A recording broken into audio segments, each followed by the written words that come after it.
1959, tens of thousands of Tibetans trekked across the mighty Himalayas, emerging from centuries of isolation into a world completely new to them.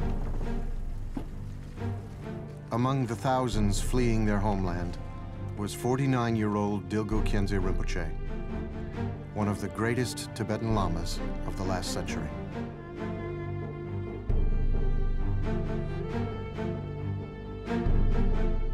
After traveling on foot for many months, Rinpoche and his entourage reached Bhutan, the last of the Himalayan Buddhist kingdoms. Like the other Tibetans fleeing at that time, Rinpoche had lost everything.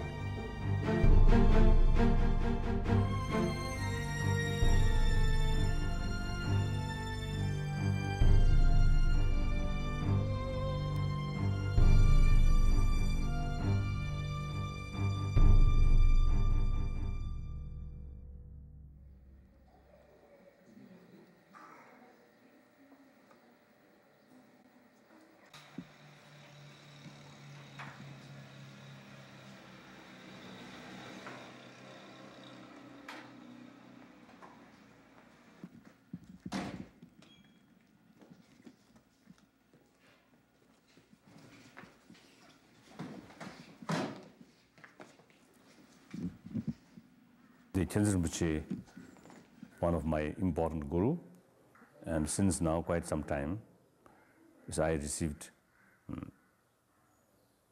many teachings, many important teachings, especially the teaching of the realization or the experience of Rigpa.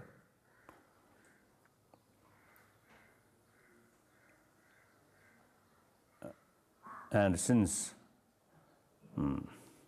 my first meeting with him, I got very good impression. Then through my some mysterious experience, including the dream, there are some clear indication that there's some, I think, a special karmic relation with him, it seems there.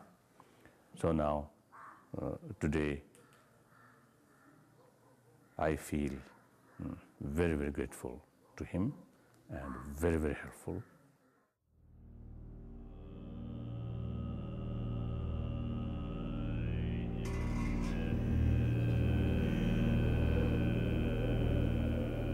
Khyentse Rinpoche was born in the Dilgo family in the year 1910 in the valley of Denkok, eastern Tibet.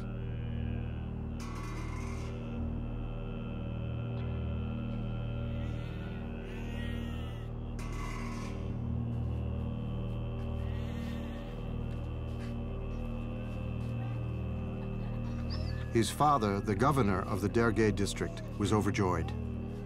His two other sons had joined the monastery, but now he had an heir to continue his work.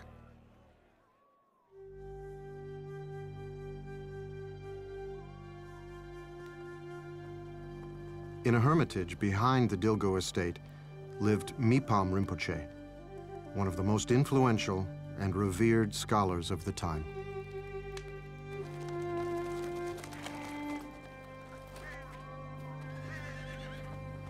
He gave the baby the name Tashi Paljor, auspicious glory, and promised throughout all his future lives to take care of him.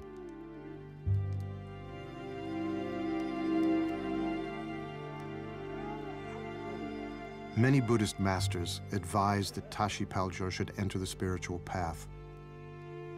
"I'm not going to let him become a monk," his father insisted, who would manage the family's estate and lands.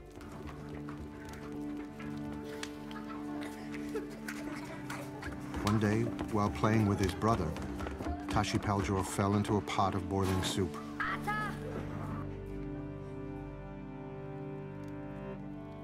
His lower body was badly burnt, and he was bedridden for many months.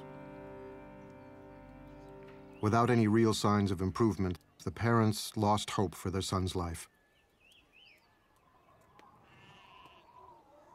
Helplessly, the father asked his son, "What should we do?"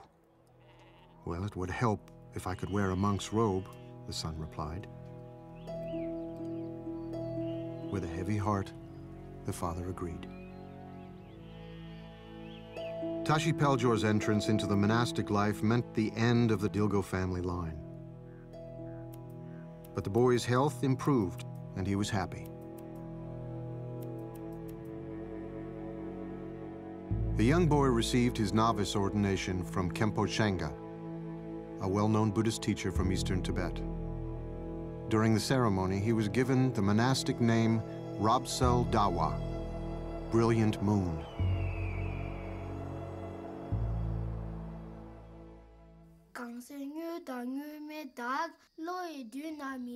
Known for his ability to comprehend even the most complex Buddhist philosophies, upon returning from his studies for a brief winter break, the 9-year-old taught his mother the text, The Way of the Bodhisattva.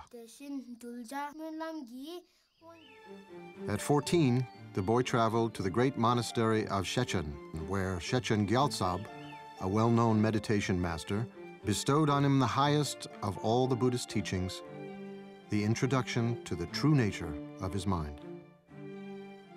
He later wrote, "It transformed my perception and made me wish to give up all mundane concerns of this life and stay in solitude like my precious master to realize the great perfection."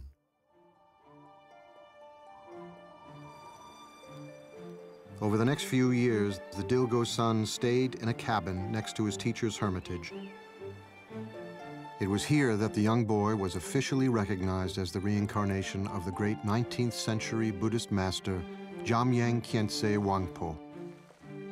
From that day onwards, the young Dilgo son was known as Khyentse Rinpoche, the precious emanation of Khyentse. In 1926, while traveling in eastern Tibet, Khyentse Rinpoche received a letter from his father, notifying him that Shechen Gyaltsab had passed away.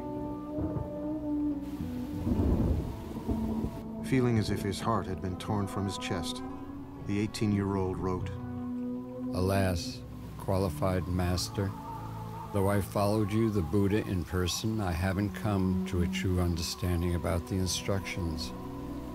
How can you leave me behind like an abandoned orphan?"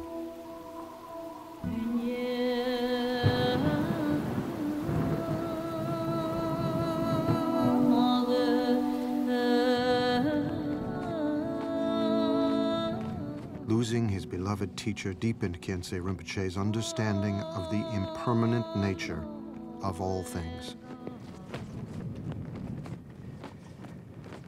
He wrote to his parents, "You gave me birth with all the freedoms and advantages of human life, and you have cared for me with love from my infancy till now.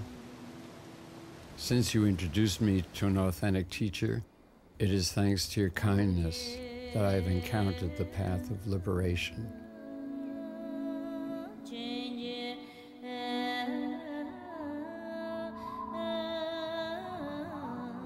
For the next 13 years, Khyentse Rinpoche isolated himself in the caves of eastern Tibet. The only visitor he saw was his older brother, who would occasionally visit with provisions.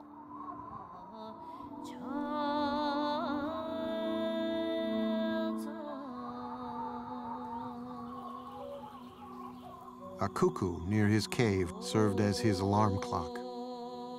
As soon as he heard it, around 3 in the morning, he would get up and start a session of meditation. After hearing, thinking about, and meditating on the life of my perfect teacher, I have resolved to slip quietly away from all this life's concerns and head for the wilderness of overhanging cliffs alone.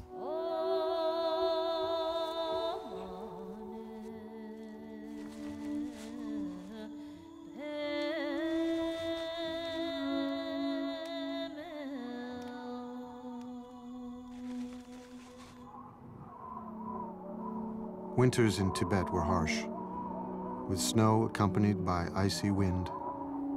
However, day and night, he wore only a thin white cloth. Through his practice of Tummo, he and his cave would remain warm, with the snow at its mouth melting slowly.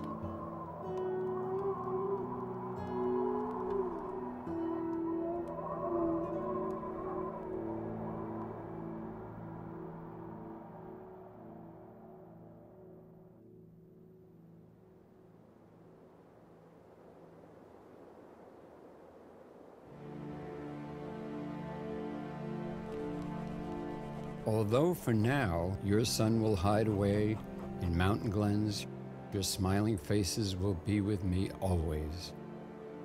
And if I reach the citadel of experience and realization, I shall repay your kindness.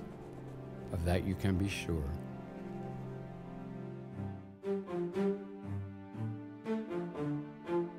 The next many years were spent with Khyentse Chokyi Lodro, a non-sectarian master from the Zongsar Valley.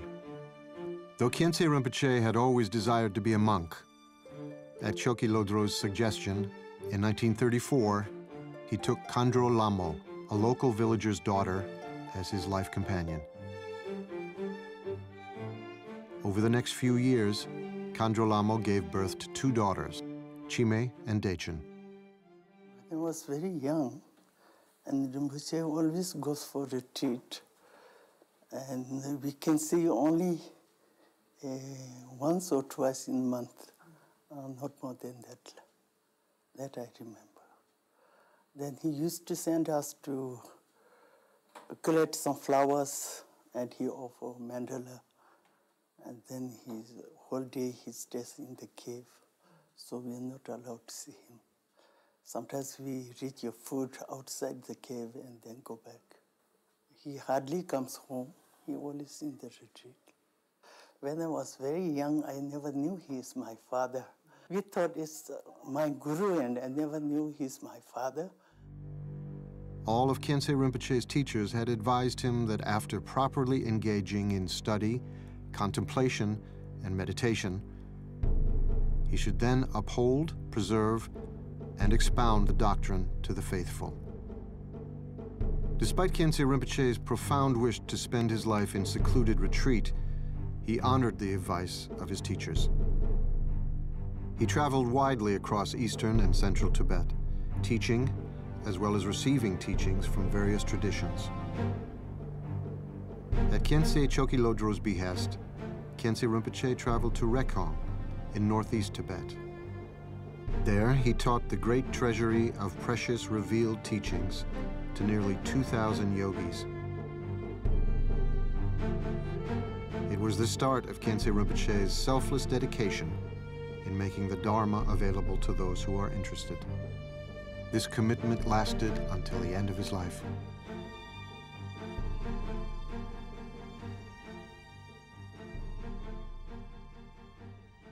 At the invitation of one of Tibet's great spiritual leaders, the 16th Karmapa, Khyentse Rinpoche journeyed to Serfu in central Tibet, where he gave empowerments and teachings. While there, news arrived of the Chinese Red Army's occupation of Tibet's capital, Lhasa.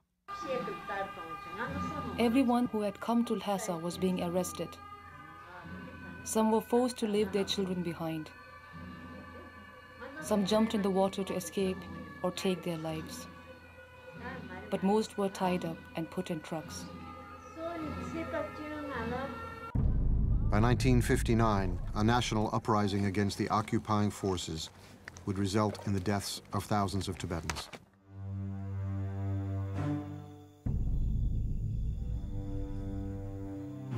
Khyentse Rinpoche realized that his commitment to teach the Dharma was no longer possible in his homeland. Leaving everything behind, including his precious books and most of his own writings, Khyentse Rinpoche and his family fled Tibet.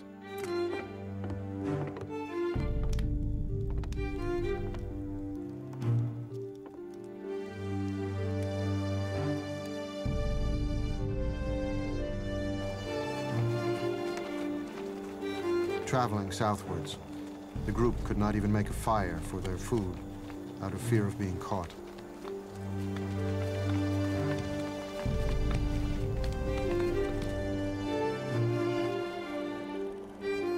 They hid during the day and resumed their escape at night, with a lone moon to illuminate their journey into the unknown.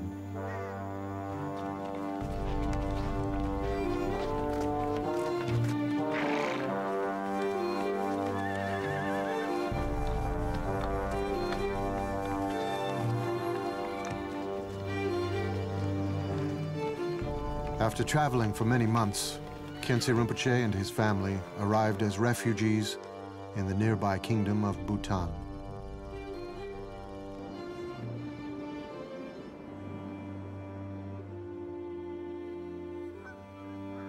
In a foreign land, with nowhere to go and no one to ask for help, they made their shelter under a tree.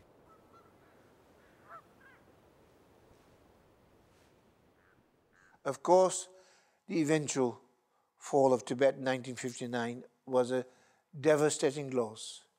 But with Khyentse Rinpoche alive, we did not lose everything, because in this one man, all of Tibet's Buddhist heritage was actually embodied. What was extraordinary was that he took on his glorious manifestation at the very point when Tibetan teachings were arriving in the West and spreading throughout the world. Only a few months into his arrival in Bhutan, devastating news reached Khyentse Rinpoche. His beloved teacher, Khyentse Choki Lodro, had passed away in the neighboring monarchy of Sikkim. Khyentse Rinpoche immediately left for the funeral ceremony and carried out most of the duties involved with enshrining the remains of his teacher.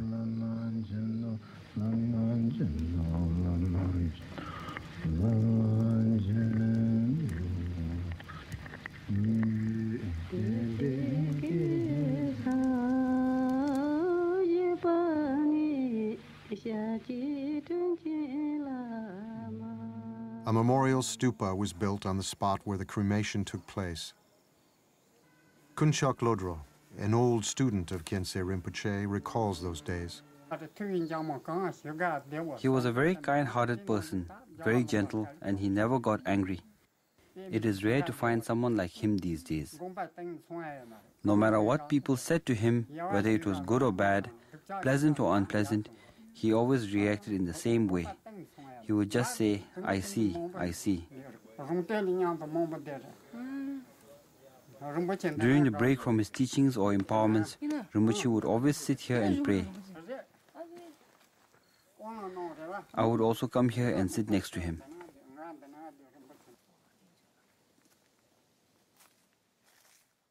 In 1962, Khyentse Rinpoche's younger daughter, who was studying in India at the time, fell ill.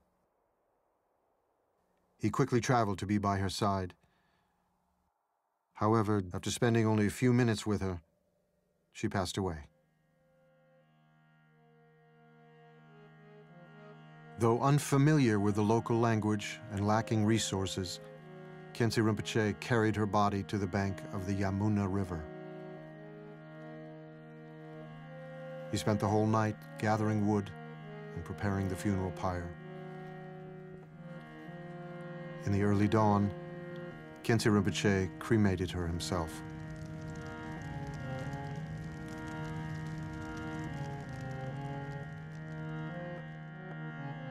Having lost his daughter, his teachers, and his homeland, he wrote, "A beautiful country is like a dream, like illusion. It is senseless to cling to it. Unless the inner forces of negative emotions are conquered, strife with outer enemies will never end."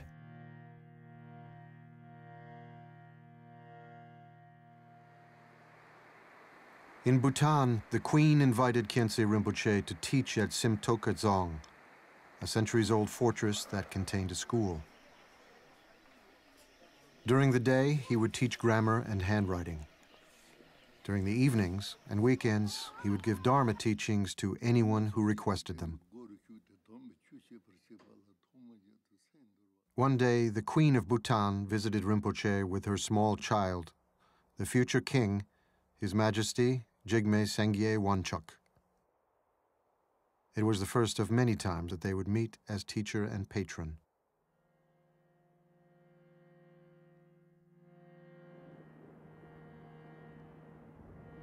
In 1962, Rinpoche visited the holy place of Namo Buddha Mountain, where in a previous life the Buddha had offered his body to feed a starving tigress on the verge of eating her cubs. That night, he had a vision in which he climbed to the summit and met his late teacher, Shechen Gyaltsab, along with two of his other teachers, Shechen Rabjam and Shechen Kantrul. Seeing Rabjam and Kantrul with his late teacher, he understood that they had passed away in prison and cried out, "The Buddha Dharma has faded. You have been killed by the communists. The happiness for beings is gone." The three masters answered in unison, "Serve sentient beings and the Buddha Dharma. By doing so, there will be immense benefit. The combined blessings of the three of us will take birth in your bloodline to serve the Dharma and all beings." Later, news reached Rinpoche that his teachers had indeed passed away in prison.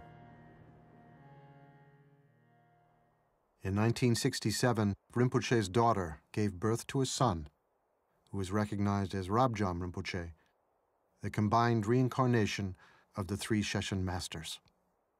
Khyentse Rinpoche himself raised his grandson and spiritual heir from the age of 5. I myself, when I was very young, I loved Rinpoche very much, like my grandfather. I could see him as like my grandfather. I don't know much about the qualities of the spiritual master and all this, but I just, hanging around, playing with Rinpoche. And Rinpoche also, whenever he gets time, he makes drawings for me. He's a very good artist. He makes like flower drawings, and he would draw like butterfly, and he would draw like rabbit. Rabbit is one of his favorite, because also his name is Rapsal Dawa. It's like a brilliant moon. Sometimes when Rinpoche gives this any empowerments, big empowerments, and I used to sit next to Rinpoche, very small, and then I would ask Rinpoche to give small piece of the tsampa. And usually these like sacred objects, you don't play with them, but Rinpoche was so kind to, he would take small piece of dharma and give it to me, so I can just sit next to it and make some toys and all these kind of things. Those are like my kind of childhood memories with Rinpoche. To accommodate Rinpoche's family, Her Majesty the Queen offered Khyentse Rinpoche a house in Bhutan. This house was Rinpoche's first permanent residence since fleeing Tibet.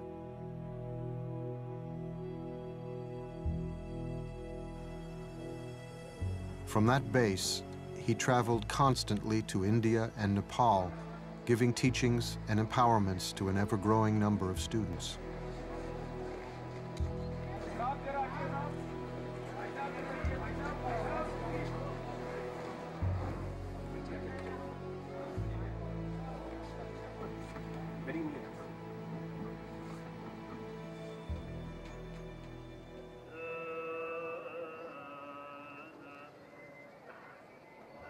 In Nepal, thousands of monks, nuns, and lay people descended into the Kathmandu Valley to hear him recite the entire collection of the Tripitaka, the words of the Buddha.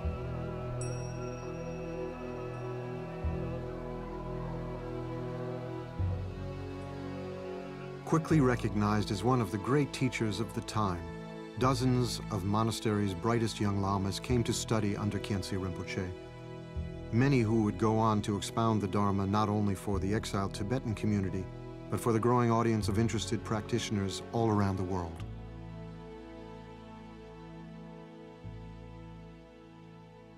To be a good spiritual lama or a master is one thing, but to be a good human being, good, soothing, trustworthy, someone who would not judge us, someone who can be anything, friend, father, brother, someone who is ready to be one of you, like just mingle with you in your really mundane conversations.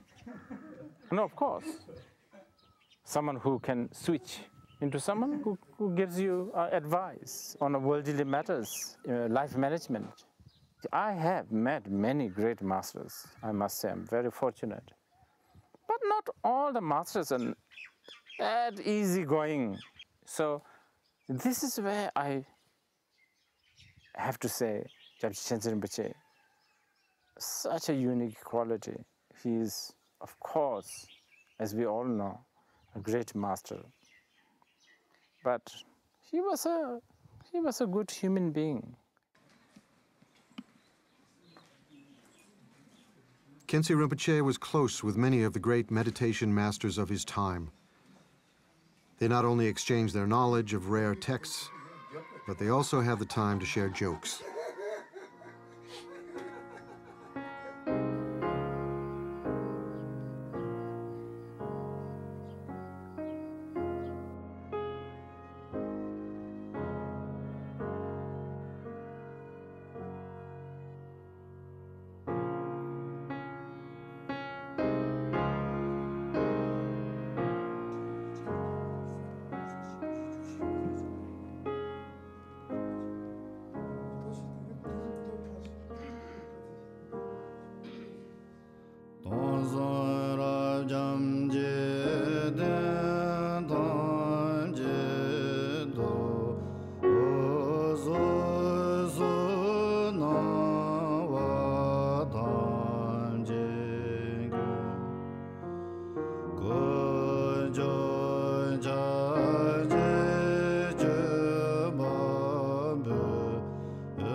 In 1980, during a 2-week retreat at Tiger's Nest in Bhutan, Rinpoche had a vision of the great 18th century master Jigme Lingpa.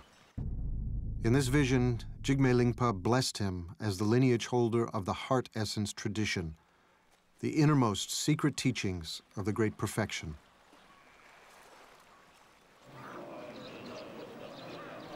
Under Khyentse Rinpoche's guidance, an immense number of teachings, empowerments, and reading transmissions were made available to the Bhutanese people. Upon reflecting on Khyentse Rinpoche's impact on her country, the Queen Mother wrote, because the great masters of Tibet were forced to escape their homeland, Dilgo Khyentse came to live in the medicinal valleys of Bhutan. He came to our country through the power of past karma and prayers, and protected Bhutan with his unceasing blessings.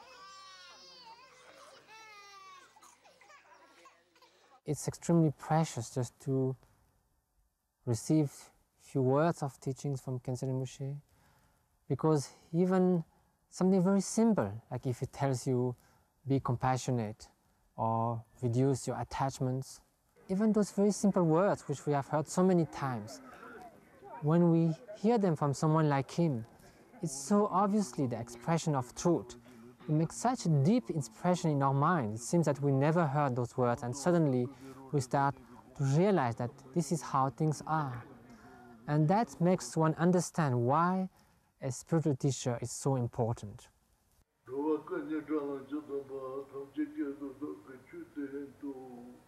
Rinpoche had over 60 teachers from all the 4 schools of Tibetan Buddhism.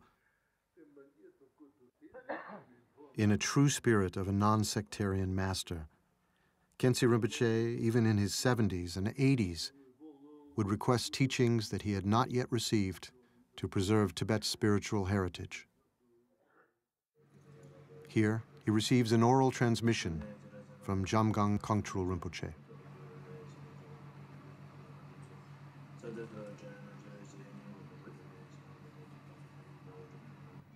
So Khyentse Rinpoche is very, very concerned about the other lineages also in Tibetan Buddhist school.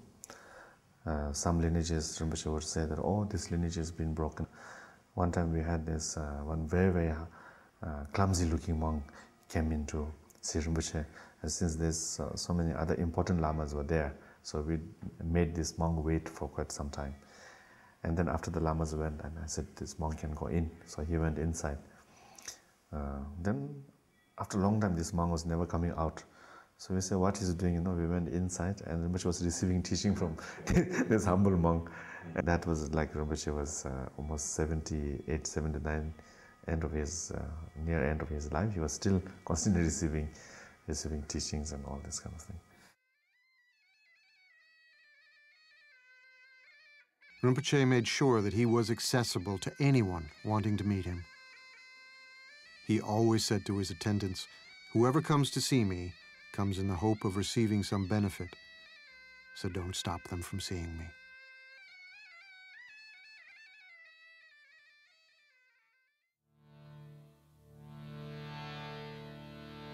In 1976, Rinpoche's work for the welfare of others took him to Europe and North America. All those who encountered him felt the embrace of his compassion and love.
What did you want to ask?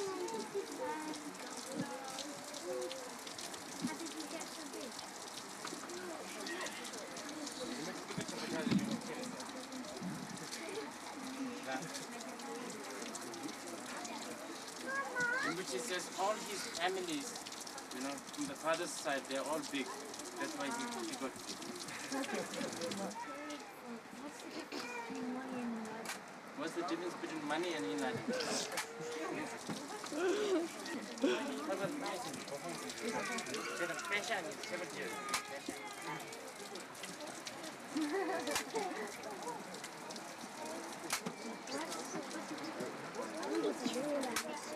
Money you can finish, but enlightenment you can't finish.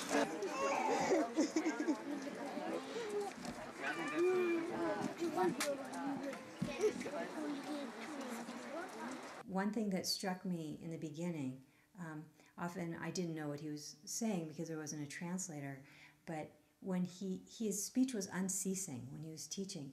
For example, when he's teaching, when he would breathe in, he'd keep speaking. And then when he breathed out, he was speaking as he breathed out. I've never seen that before. It was like this there wasn't a moment that he wasn't somehow engaged in some kind of compassionate activity.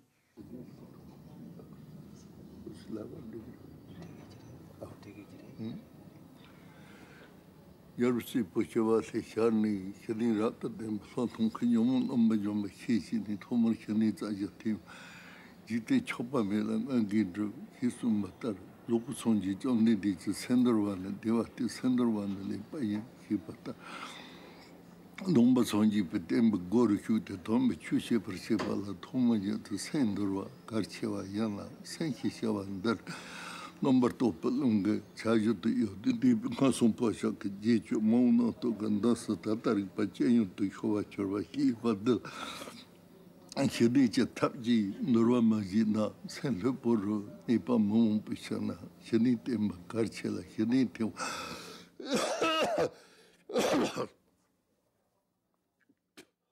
Tene Ramba Yanda Laton Damit of Sherapti Go Yon Tosan Tent Langer and Batashamba Juro.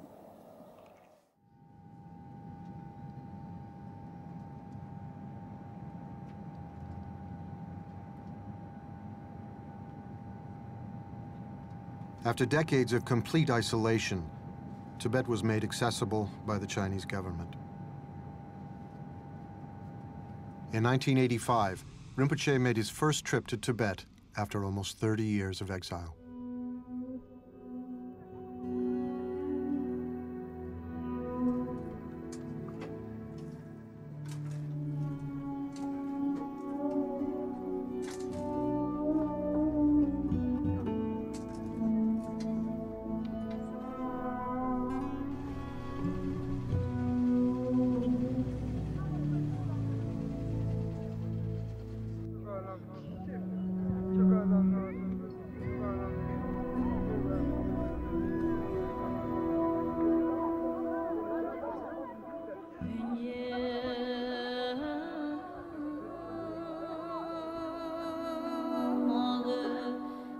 Though he was 75 years old, he visited every monastery to which he was invited.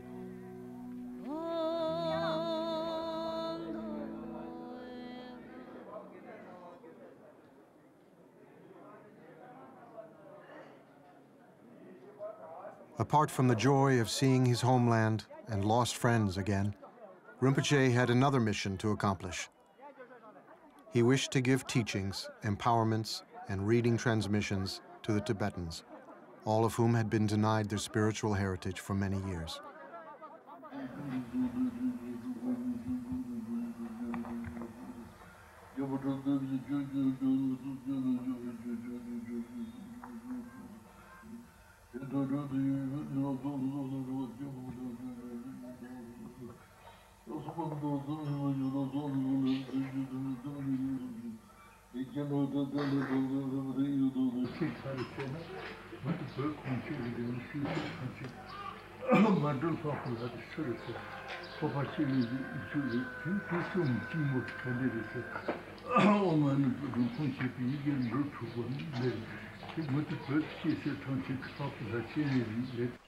In 1988 and 1990, Rinpoche made 2 more trips to Tibet to continue his mission.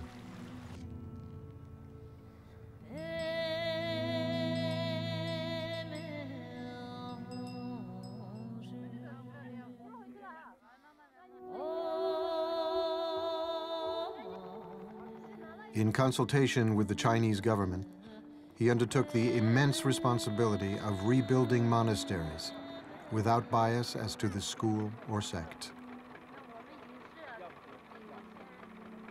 It was due to Khyentse Rinpoche's relentless efforts that Samye, Tibet's most important monastery, was restored to the glory it had enjoyed during the 8th century.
Khyentse Rinpoche had a gift for making you feel special, as if you were the most important person he had met all day. He was effusive with his affection. He would just take your head with his huge hand and draw you next to his cheek. He would speak for at least 20 minutes, and then the translation took place, and he would rest. When he got older, he would take a nap. Then without any prompting, he would just wake up exactly the same time, and resume exactly where he had left off half an hour earlier, and continue to teach without the slightest fluctuation or hesitation.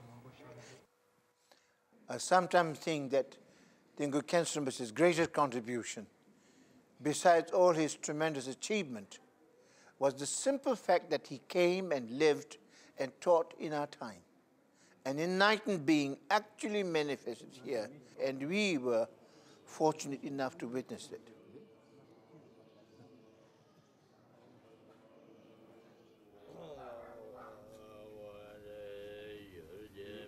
In the Kathmandu Valley, Khyentse Rinpoche consecrated a plot of land next to the holy stupa of Bodha, and in 1980 established Shechen Monastery as a place where the lineage and wisdom of the Buddhist teachings could be preserved and practiced.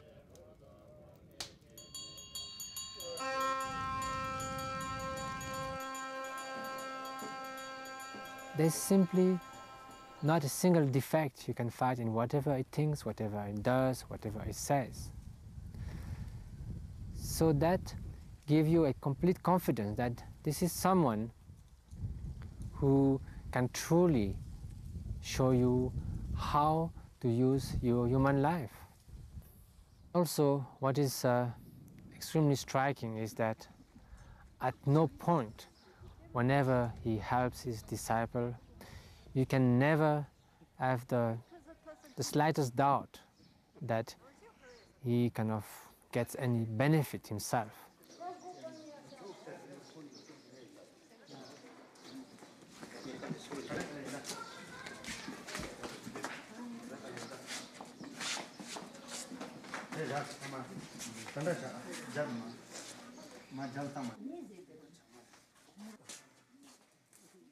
The philosophy and practice of Tibetan Buddhism has been historically preserved in the immense libraries of Tibet's great monasteries. With the destruction of these institutions during the Cultural Revolution, Khyentse Rinpoche ensured the survival of many of these rare texts for future generations by collecting and publishing over 400 volumes of books.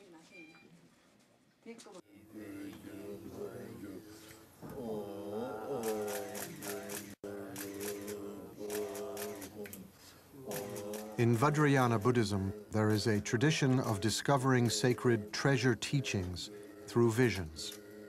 Khyentse Rinpoche, known as a great treasure revealer, taught many of his visionary teachings to his students around the world.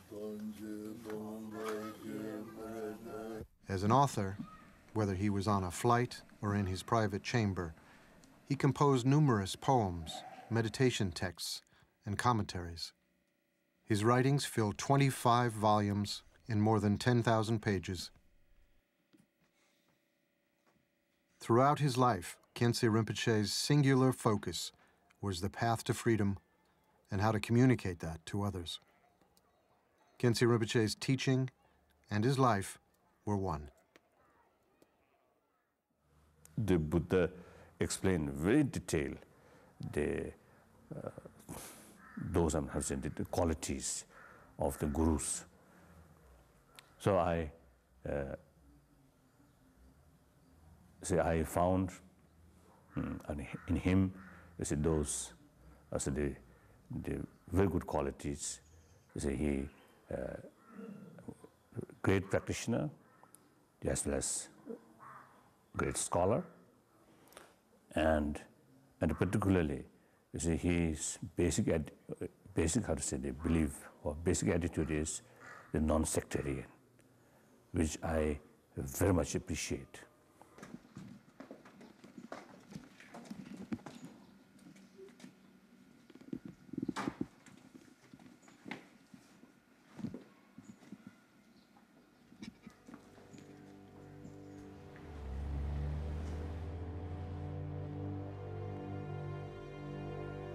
From arriving as a refugee to becoming the spiritual advisor to the royal family of Bhutan and the teacher to His Holiness the Dalai Lama, Khyentse Rinpoche's life saw many changes. yet his behavior always remained the same. From the influential disciple to the beggar outside the monastery, all of his students deeply felt they had a special place in his heart.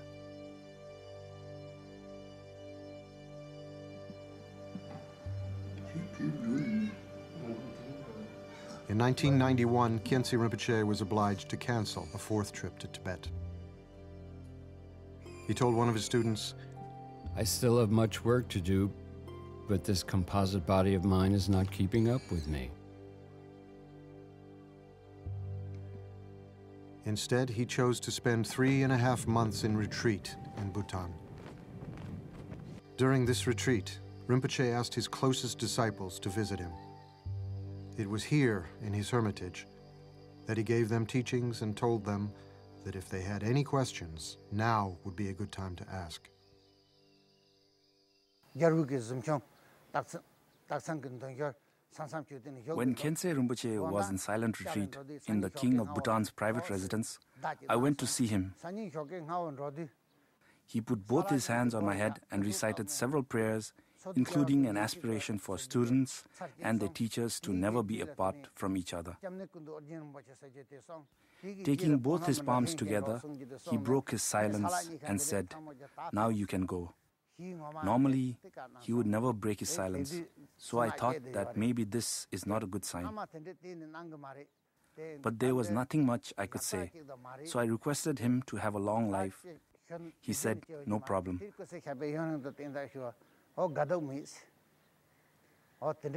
That was the last time we spoke. After completing the retreat, Khyentse Rinpoche visited the site where his new house was being built. To a disciple, he jokingly said, An old man like me who is about to die is building a house to live in. Isn't it ironic?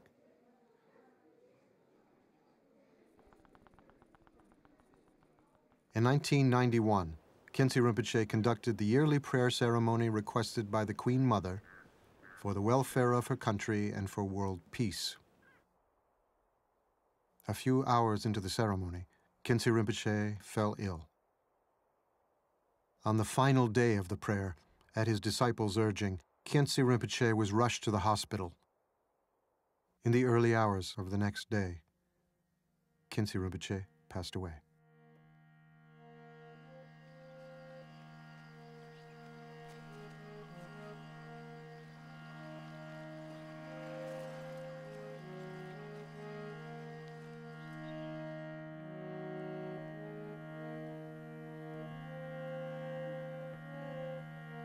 A few days later, His Holiness the Dalai Lama wrote this prayer.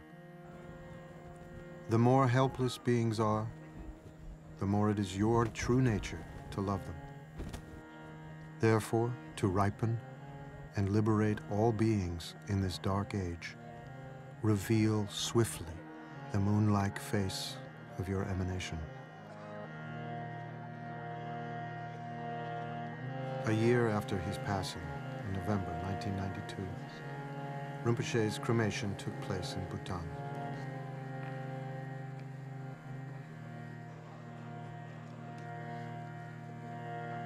Dignitaries, including the royal family of Bhutan, teachers and scholars from the various traditions, came to pay their respects and gratitude.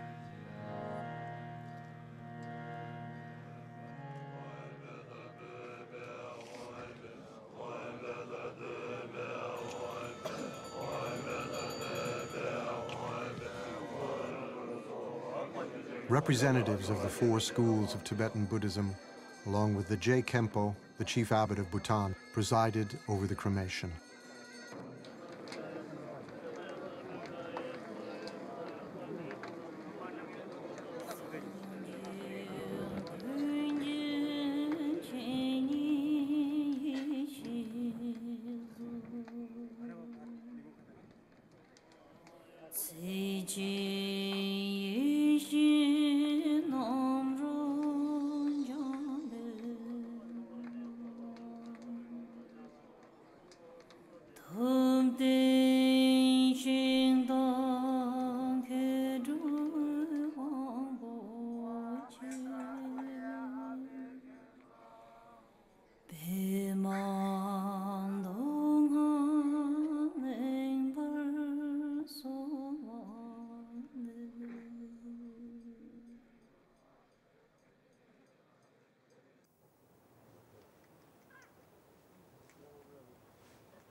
After Rinpoche passed away, this is the most important thing, is to find the true reincarnation of Khyentse Rinpoche. So, since Rinpoche told us many times to go for Trishul Rinpoche, so we asked for Trishul Rinpoche to find the reincarnation of Khyentse Rinpoche. All around the world, Khyentse Rinpoche's students eagerly waited for his return. After a few years, Trulshik Rinpoche had a vision that revealed the year of the child's birth, the names of his parents, and the place where he could be found.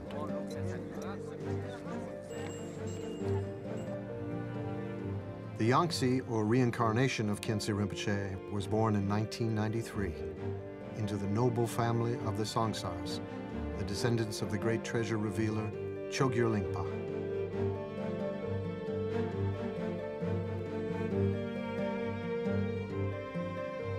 Under the care of Rabjam Rinpoche, the Yangsi's upbringing took place.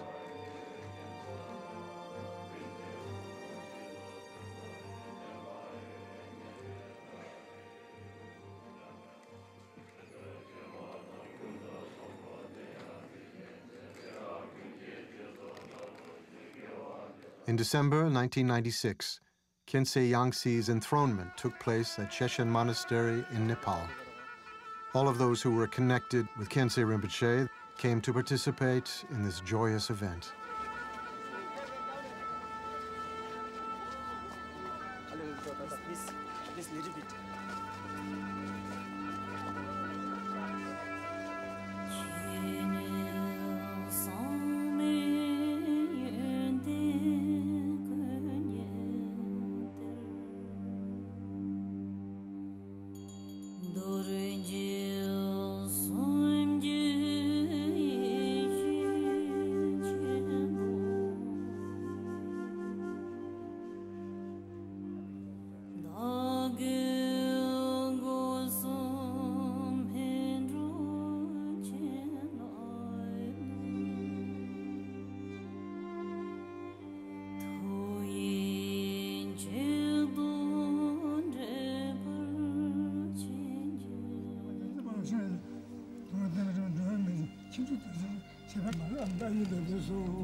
You see, we are quite fortunate to see him, you see, to receive his teaching.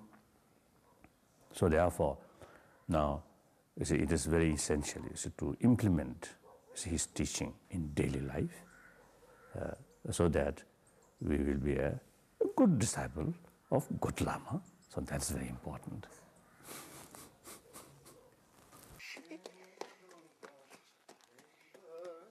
The young Khyentse Rinpoche resides in the same house in Bhutan that was under construction just before his predecessor passed away.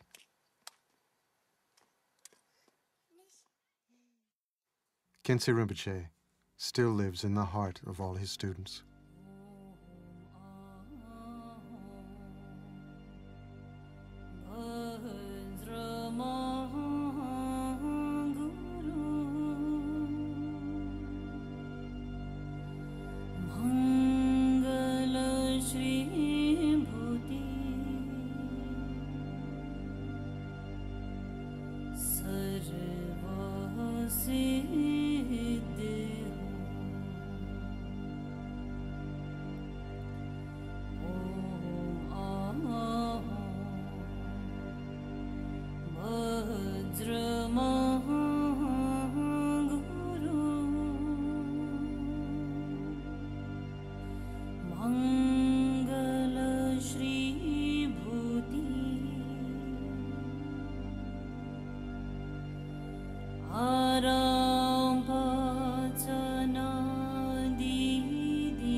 此之